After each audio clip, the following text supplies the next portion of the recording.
Hi everybody, welcome back to my channel. It's Aftermath time where it has finished Sheffield United 0, West Ham United 1 at Bramall Lane.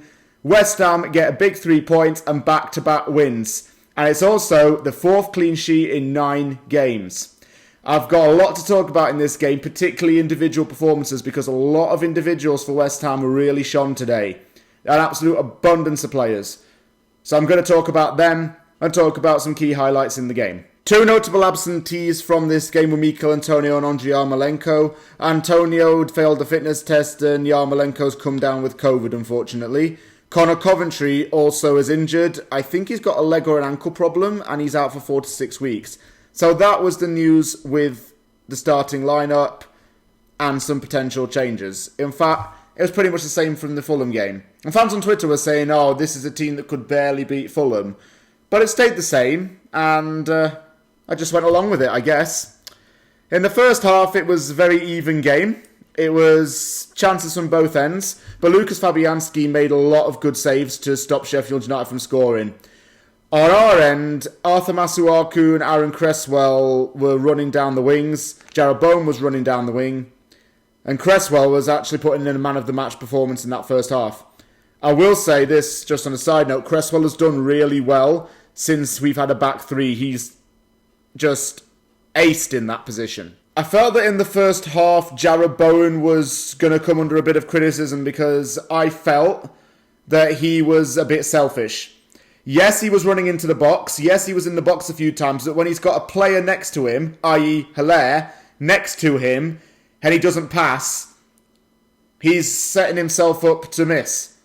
He takes the shots and they either go wide or they're saved. He had a player right next to him, didn't pass. Bowen was being very greedy, and because of his greed, West Ham were lacking a little bit of flow in the box.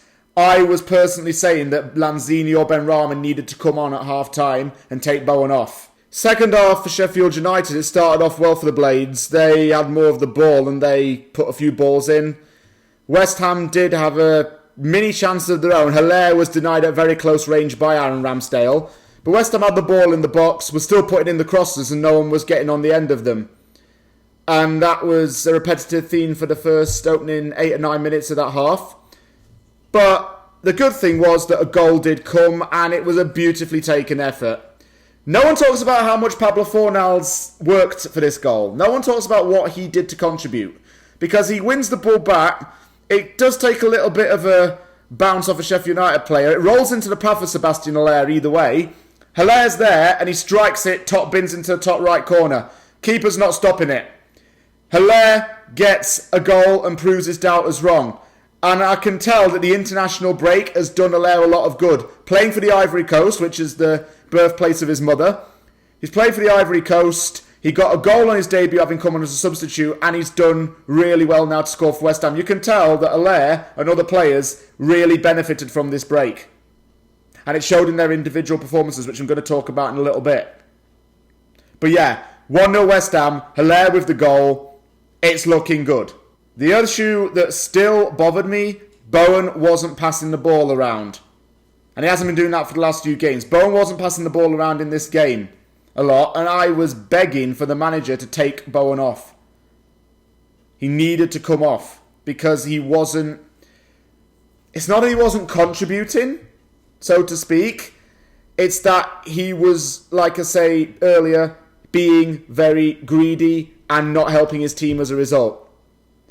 At the other end, Sheffield United did have a big chance to score. Ollie McBurney kind of goes one-on-one with Fabianski and shoots the ball on his weaker foot onto the crossbar.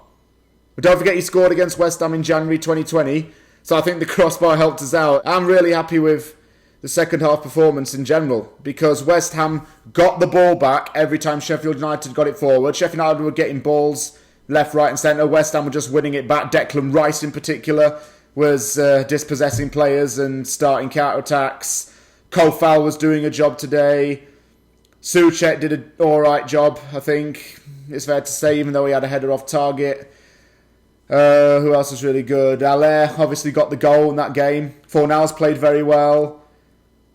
Cresswell played really well. Masuaku played well. Fabianski kept another clean sheet. Nobody on that team, based on the second half, did badly. I think that's what I'm just trying to say there. No one did badly in this game.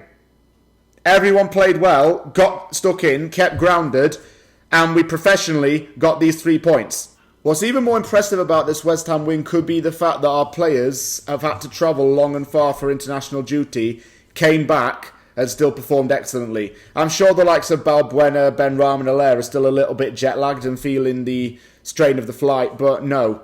They came in today and played really well, so credit to them. Thank you very much for watching this video. If you like the video, hit the like button and subscribe for more content. It's a little bit of a shorter aftermath than usual, but I wanted to cover the key points whilst I still had the chance. I will be doing a preview for the Aston Villa game, and I may or may not do the aftermath because I'm supposed to be going on vacation next week. So I hope to see you all next week. Take care for now.